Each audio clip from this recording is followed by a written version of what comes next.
ሰላም ጤና ይስጥልን የክንፋን መረጃ ቤተሰቦቻችን የተመረጡና ወቅታዊ ዜናዎችን ይዘንላችሁ ቀርበናል። በመጀመሪያም አርዕስተ ዜናዎችን እናሰማችኋለን። የኢትዮጵያ ንግድ ባንክ ደንበኞች እጅግ ከፍተኛ የአገልግሎት ክፍያ ቅሬታ አንስተዋል። ህወሓት የፕሪቶሪያው ስምምነት አፈራራሚዎች ቃላቸውን ባለመፈጸም ከሰሰ። በትግራይ በዝምታ ውስጥ የሚፈጸም ዘር ማጥፋት ቀጥሏል ሲልም አሳስቧል። ሩሲያ የትራምፕን የጋዛ ዕቅድ እንደምትደግፍ ገለጸች። በፓኪስታን የጸጥታ ኃይሎች ዋና መስሪያ ቤት አቅራቢያ በደረሰ ፍንዳታ 10 ሰዎች ተገደሉ። በአፍጋኒስታን የሞባይል ስልክና የኢንተርኔት አገልግሎት ተቋረጠ። ዩቲዩብ ለፕሬዝዳንት ትራምፕ የ24.5 ሚሊዮን ዶላር ካሳ ሊከፍል ነው ተባለ። እነዚህንና ሌሎች ዜናዎችን ይዘንላችሁ መጥተናል። መረጃዎቹ በፍጥነት እንዲደርሳችሁ ቻናላችንን ሰብስክራይብ በማድረግ የደውል ምልክቱን ይጫኑ። ህወሓት የፕሪቶሪያው ስምምነት አፈራራሚዎችን ቃላቸውን ባለመፈጸማቸው ከሰሰ። በትግራይ በዝምታ ውስጥ የሚፈጸም የዘር ማጥፋትን ቀጥሏል ሲል አሳሰበ። ህወሓት የፕሪቶሪያው የሰላም ስምምነት ዋስትና ሰጪ የሆኑትን አሜሪካን፣ የአውሮፓ ህብረትን፣ የአፍሪካ ህብረትንና የተባበሩት መንግስታት ድርጅት ቃል የገቡትን ተግባራዊ ሳያደርጉ ቀርተዋል ሲል ከሰሰ። ፓርቲው ስምምነቱ ከተፈረመ ከ3 ዓመት በኋላም ቢሆን በትግራይ ክልል በዝምታ ውስጥ እየተፈጸመ ያለ የዘር ማጥፋት ቀጥሏል ሲል ገልጿል። በምርጫ ቦርድ ህጋዊ ሰውነቱ የተሰረዘበት ፓርቲው ትላንት ባወጣው መግለጫ እየተካሄደ ያለው የክልሉ ውድበት ለማስቆም ዓለም አቀፍ ማህበረሰቡ ጣልቃ እንዲገባም አሳስቧል። አክሎም ዓለም አቀፍ ማህበረሰብ አሁን እርምጃ እንዲወስድ እንጠይቃለን። የትግራይ ውድመት በዝምታ እንዲቀጥል አትፍቀዱ። ለሰላም የገባችሁትን ቃልም አክብሩ። ንጹሃንን ጠብቁ። እናም ሌላ አሳዛኝ ክስተት እንዳይከሰት ተከላከሉም ብሏል። ህወሓት በቅርቡ በመቀሌ ከተማ በሚገኝ የተፈናቃዮች መጠለያ ጣቢያ ውስጥ በጅብ ተበልቶ የሞተውን የ1 ዓመት ከ4 ወር ልጅ ናኦድ ኃይለስላሴን ጠቅሶ የሰብአዊ ሁኔታዎች መባባሳቸውን ገልጿል። ፓርቲው ክስተቱ ከምዕራብ ትግራይ የተፈናቀሉ በሺዎች የሚቆጠሩ ዜጎች ያለ ምግብ፣ መድኃኒት፣ መጠለያ፣ ደህንነትና ክብር ለመኖር የሚታገሉበት ዕለታዊ መከራ ማሳያ ነው ሲል ገልጿል። ፓርቲው ተፈናቃዮቹ ወደ ቀያቸው እንዲመለሱና የተያዙ ቦታዎች እንዲለቀቁ ለማስቻል በህዳር 2022 የተፈራረመው የፕሪቶሪያው ስምምነት በአብዛኛው ሳይተገበር ቀርቷል ብሏል። መግለጫው አብዛኞቹ ድንጋጌዎች ተፈጻሚ አልተደረጉም፣ ተፈናቃዮቹም ሳይመለሱ ቀርተዋል፣ የተያዘው ቦታም አልተለቀቀም፣ ዳግም እየከፋ ሄዷል፣ በዝምታ ውስጥ እየተፈጸመ ያለው ዘር ማጥፋት ቀጥሏል ሲልም አክሏል። ህወሓት እንደገለጸው ባለፉት 5 ዓመታት በመቶ ሺዎች የሚቆጠሩ ሰዎች በተፈናቃዮች መጠለያ ጣቢያ ውስጥ በረሃብ፣ በበሽታ እንዲሁም በጥበቃ እጦት ምክንያት ህይወታቸውን አጥተዋል። ይህ መጥፎ ዕድል አይደለም፣ ይልቁንም ሰላም በሚባል ሽፋን የተፈጸመ ስልታዊ ቸልተኝነት ነው ብሏል ድርጅቱ በመግለጫው። በተጨማሪም ፓርቲው ዋስትና ሰጪዎች ኃላፊነታቸውን መወጣት አለመቻላቸውን በማውገዝ የፕሪቶሪያው ስምምነት ሙሉ በሙሉ እንዲተገበር፣ ኃይሎች ከያዙት ቦታዎች በአስቸኳይ ለቀው እንዲወጡ፣ ተፈናቃዮችም በሰላም እንዲመለሱ ጠይቋል። በግንቦት ወር 2017 ዓ.ም የኢትዮጵያ ምርጫ ቦርድ ህወሓትን የማስተካከያ እርምጃዎች ባለመውሰዱና በ6 ወራት ውስጥ ጠቅላላ ጉባኤ ማካሄድ ባለመቻሉ ህጋዊ ሰውነቱን መሻሩን ማስታወቅ ይታወሳል። ህወሓት በበኩሉ ህጋዊነቱ በፕሪቶሪያው የተኩስ አቁም ስምምነት የተረጋገጠ እንጂ በምርጫ ቦርድ ማዕቀፍ የተሰጠ ሁኔታ አለመሆኑን በመግለጽ ውሳኔውን ውድቅ አድርጓል። ፓርቲው ከዚህ ቀደም የተጣለበትን እገዳና ተከትሎ ፈቃድ መሰረዝ ትርጉም የለውም ማለቱ ይታወሳል። በቅርቡ የትግራይ ክልል ጊዜያዊ አስተዳደር ፕሬዝዳንት ሌተናል ጀነራል ታደሰ ወረደ የኢትዮጵያ ምርጫ ቦርድ የህወሓትን ህጋዊ ዕውቅና መሻሩ ተቀባይነት የለውም ሲሉ በመግለጽ የቢሮክራሲ እርምጃ ሳይሆን ፖለቲካዊ መፍትሄ እንደሚያስፈልገው አጽንኦት ሰጥተው ተናግረዋል። ኢትዮጵያ ወደ አፍሪካ ሀገራት ምርቶቿን ከቀረጥ ነፃ መላክ ልትጀምር ነው። ኢትዮጵያ ምርቶቿን ከቀረጥ ነፃ በሆነ ስርዓት ወደ አፍሪካ አህጉራት ነፃ የንግድ ቀጠና ማዕቀፍ አባላት ሀገር መላክ እንደምትጀምር የንግድ ቀጠናዊ ትስስር ሚኒስቴር አስታወቀ። ሚኒስቴሩ ይህን ያስታወቀው ለዓለም የንግድ ድርጅት አባላት በስዊዘርላንድ ጄኔቫ የተደረገው 6ኛው ዙር የሥራ ቡድን ስብሰባ በተመለከተ ለመገናኛ ብዙሃን ትናንትና መስከረም 19 2018 ዓ.ም በሰጠው መግለጫው ነው። መግለጫውን የሰጡት የንግድና ቀጠናዊ ትስስር ሚኒስቴር ዶክተር ካሳሁን ጎፌ መስከረም 29 ኢትዮጵያ አህጉራዊ ነፃ የሸቀጥ ንግድ ትግበራ በይፋ ታስጀምራለች ሲሉም ተናግረዋል። በዚህም ኢትዮጵያ በሚቀጥለው ሳምንት ወደ አፍሪካ አህጉራዊ ነፃ የንግድ ቀጠና ማዕቀፍ አባል አገራት ለመጀመሪያ ጊዜ ምርቷን ከቀረጥ ነፃ መላክ ትጀምራለች ያሉት ሚኒስቴሩ ይህ የንግድ ተወዳዳሪነትን እንደሚጨምርም ተናግረዋል። ከዚህ ቀደም ኢትዮጵያ ወደ ኬንያ በቆሎና ባቄላ 15 በመቶ ቀረጥ ከፍላ እንደምትልክ ለአብነት ያነሱት ሚኒስቴሩ ነገር ግን የመጀመሪያውን ጭነት ካስጀመረች በኋላ ወደ ኬንያ የምትልከው ሸቀጥ ከቀረጥ ነፃ እንደሚሆንም አመላክተዋል። በተጨማሪም የአፍሪካ አህጉራት ነፃ የንግድ ቀጠና ስምምነት ትግበራን ከንግድ ቀጠናነት ባሻገር የአፍሪካ ዘላቂ እድገትን ለማረጋገጥ የጎላ ጠቀሜታ እንደሚኖረው መግለጻቸውንም ዘግቧል።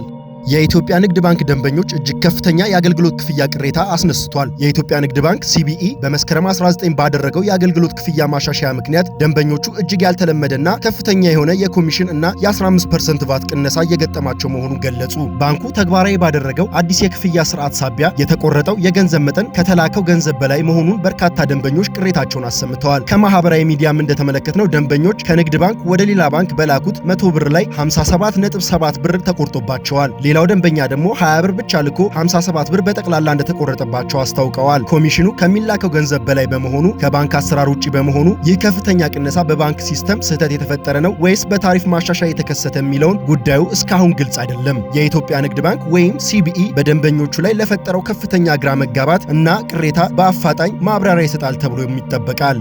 ዩቲዩብ ለአሜሪካው ፕሬዝዳንት ትራምፕ የ24.5 ሚሊዮን ዶላር ካሳ ሊከፍል ነው። ዩቲዩብ በአሜሪካ ፕሬዝዳንት ዶናልድ ትራምፕ ላይ የቀረበበትን ክስ ተከትሎ የ24.5 ሚሊዮን ዶላር ካሳ ለመክፈል ተስማማ። ባለቤትነቱ የጉግል ኩባንያ የሆነው ዩቲዩብ በፈረንጆቹ 2021 ዶናልድ ትራምፕ ስልጣናቸውን ለአሜሪካ የቀድሞ ፕሬዝዳንት ጆ ባይደን ለማስረከብ ፈቃደኛ አለመሆናቸውን ተከትሎ በዋሽንግተን ሁከት በተነሳበት ማግስት የዶናልድ ትራምፕን አካውንት ለቀናት ዘግቶ እንደነበረ ይታወሳል። በወቅቱ የተፈጠረው ሁኔታን ተከትሎ ከዩቲዩብ በተጨማሪ ኤክስ እና ፌስቡክ የፕሬዝዳንቱን አካውንት በጊዜያዊነት ማገዳቸው ይታወቃል። ይህን የኩባንያውን ውሳኔ ተከትሎ ፖለቲካዊ መድሎ ተፈጽሞብኛል በሚል ወደ ፍርድ ቤት ያመሩት ትራምፕ ኩባንያው ላይ የጥፋተኝነት ውሳኔ ማስወሰን ችለዋል። በዚህም ጥፋቱን አስቀድሞ ያመነው ዩቲዩብ የ24.5 ሚሊዮን ዶላር ካሳ ለመክፈል መስማማቱን የገለጸ ሲሆን በተመሳሳይ ኤክስ እና ፌስቡክ ፍርድ ቤት የሚወስንባቸውን የገንዘብ ካሳ ለፕሬዝዳንቱ ይከፍላሉ ተብሏል። ትራምፕ ከዩቲዩብ ያገኙትን 22 ሚሊዮን ዶላር ካሳ በናሽናል ሞል ትረስት ፈንድ አማካኝነት በነጩ ቤተ መንግስት ለሚገነባው አዲሱ አዳራሽ ድጋፍ ለማድረግ ቃል ገብተዋል።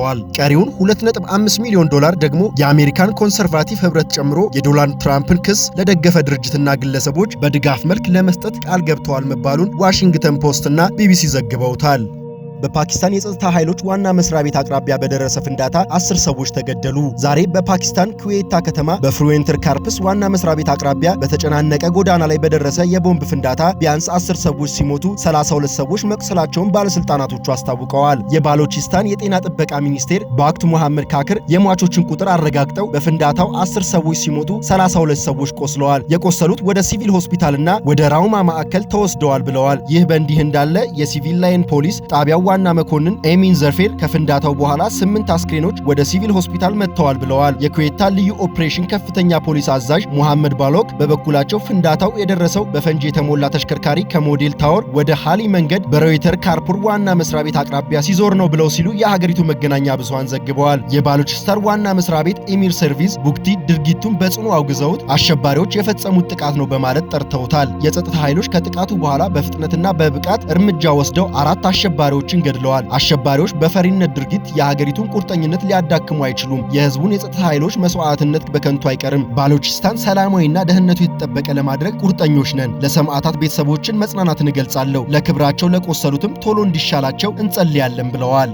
በአፍጋኒስታን የሞባይል ስልክና የኢንተርኔት አገልግሎት ተቋረጠ። በአፍጋኒስታን ውስጥ የኢንተርኔትና የሞባይል ስልክ አገልግሎት በመላው ሀገሪቱ መቋረጣቸውን ነዋሪዎችና የቴሌኮሙኒኬሽን መከታተያ ኤጀንሲው ዛሬ ተናግረዋል። ሮይተርስ እንደዘገበው የታሊባን መንግስት የሀገሪቱን የቴሌኮሙኒኬሽን ስርዓት ስለማቋረጡ ወዲያውኑ ማብራሪያ አልሰጠም። በዚህ ወር መጀመሪያ ላይ የታሊባን መንግስት ኦንላይን የወሲባዊ ምስሎች ወይም ፖርኖግራፊ ስጋቱን ገልጾ ነበር። በቅርብ ሳምንታት ውስጥ የታሊባን ባለስልጣናት የስነ ምግባር ስጋቶችን በመጥቀስ በአፍጋኒስታን አንዳንድ አካባቢዎች ላይ ኢንተርኔት ተደራሽነትን መገደብ ጀምረዋል። ኔት ብሎክስ የተባለው ዓለም አቀፍ ኢንተርኔት ተደራሽነት የሚከታተለው ድርጅት የኢንተርኔት አገልግሎት በተከታታይ ደረጃዎች እንደተቋረጡም ተናግሯል። ኔት ብሎክ በድረገጹ ላይ እንዳለው የታሊባን መንግስት የስነ ምግባር ስርዓቶችን ለመተግበር እርምጃዎችን በመውሰዱ አፍጋኒስታን አሁን ሙሉ በሙሉ ከኢንተርኔት ነፃ ሆናለችም ብሏል። የጀርመኑ መሪ ሜርዝ የትራምፕን የጋዛ እቅድ በደስታ መቀበላቸውን ገለጹ። የዩናይትድ ስቴትስ ፕሬዝዳንት ዶናልድ ትራምፕ በጋዛ ሰላም እንዲሰፍን ያቀረቡት ሐሳብ በአካባቢው ያለው ጦርነትን ለማስቆም የተሻለ ዕድል ይሰጣል ሲሉ የጀርመኑ መራሄተ መንግስት ፍሬድሪክ ሜርዝ ተናግረዋል። ጀርመን ለእቅዱ ተግባራዊነት ተጨማሪ አስተዋጽኦ ለማድረግ ዝግጁ ናት ያሉት የጀርመኑ መንግስት ቃል አቀባይ ሜርዝ በትላንትናው ዕለት በሐማስ ከተያዙት የጀርመን ታጋቾች ቤተሰቦች ጋር ተገናኝተዋል። ከጀርመኑ መሪ በተጨማሪ የአውሮፓና የመካከለኛው ምስራቅ መሪዎች አሜሪካ የጋዛን ጦርነት ለማስቆም ያቀረበች የአሜሪካኖቹን የሰላም እቅድ እንደሚደግፉም አስታውቀዋል። የአውሮፓ ካውንስል ፕሬዝዳንት አንቶኒዮ ኮስታ ኔታንያሁ ለሰላሙ እቅድ አዎንታዊ ምላሽ መስጠታቸውን አበረታተዋል ተብለዋል። ሁሉም አካላት ይህንን አጋጣሚ ተጠቅመው ለሰላም እድል መስጠት አለባቸው ሲሉም አክለዋል። ለተኩስ አቁም ስምምነቱ ቅርብ የሆኑ የፍልስጤም ምንጮች ለቢቢሲ እንደተናገሩት ዋይት ሃውስ ለሐማስ 20 ነጥቦች አቅርቧል። ፕሬዝዳንት ትራምፕም ሐማስ ስምምነቱን መቀበል አለበት ብለዋል። በተያያዘ ዜናም ሩሲያም የትራምፕን የጋዛ እቅድ እንደምትደግፍ ገለጸች። ሩሲያ በአሁኑ ወቅት እየተከሰተ ያለውን አሳዛኝ ሁኔታ ለማስቆም ያለመውን የትራምፕን ጥረት ሁልጊዜ ትደግፋለች እንዲሁም በደስታ ትቀበሏለች ሲሉ የክሬምሊን ቃል አቀባይ ዲሚትሪ ፔስኮቭ ተናግረዋል። ክሬምሊን ዛሬ ባወጣው መግለጫ የአሜሪካን ፕሬዝዳንት ዶናልድ ትራምፕ ለጋዛ ያቀረቡት የሰላም እቅድ ተግባራዊ እንደሚሆንና በመካከለኛው ምስራቅ ሰላምን ለማምጣት አስተዋጽኦ እንደሚያደርግ ተስፋ እንደሚያደርጉም ገልጸዋል። ትራምፕ በትላንትናው ዕለት ለ2 ዓመት ሊጠጋ የደረሰውን በጋዛ ያለውን ጦርነት ለማስቆም አሜሪካ በምትደግፈው የሰላም ሐሳብ ላይ የእስራኤሉ ጠቅላይ ሚኒስትር ቤንያሚን ኔታንያሁ ድጋፍ አግኝተዋል። ይሁን እንጂ ሐማስ እቅዱን ይቀበለው እንደሆነ የሚል ጥያቄ እየተነሳ ነው።